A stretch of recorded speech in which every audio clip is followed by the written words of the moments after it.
naniniwala na ako sa sinasabi niyang times 40. Kasi tingnan mo naman, oh. Oh. Akala mo naman talaga nag to the max foundation ako, pero, be, nag-sunscreen lang ako, be. Be, hindi ako nag-foundation, be. Nag-sunscreen lang ako. Sunscreen lang to, be, oh. Oh, sunscreen lang ang nilagay ko. Oh, di ba?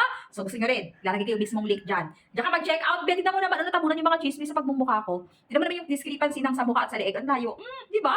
Oh, check.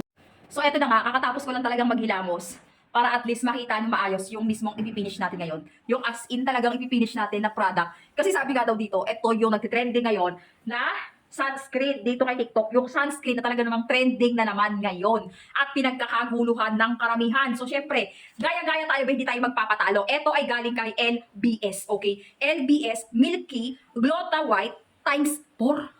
Extreme Whitening, Premium Moisturizing, tapos SPF 50 na rin. Tignan mo yung finish niya sa face. So marami ang naglipa na nakamukha at katulad ng produkto nito ni LBLS, okay? Tignan nyo mabuti, may pa-barcode here sa ilalim. So para mapatunayan yung authentic yan, doon kayo mag-base sa mismong barcode niya. Tapos, buksan natin.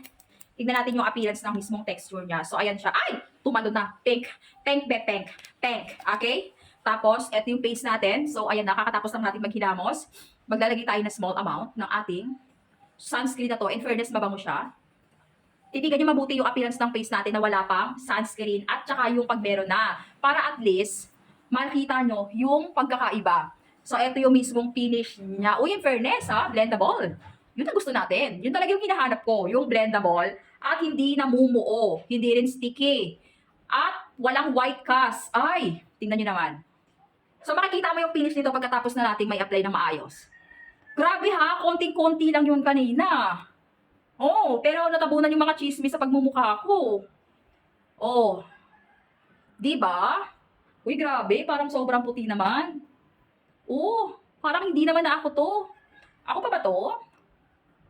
Uy, grabe, ako pa ba to?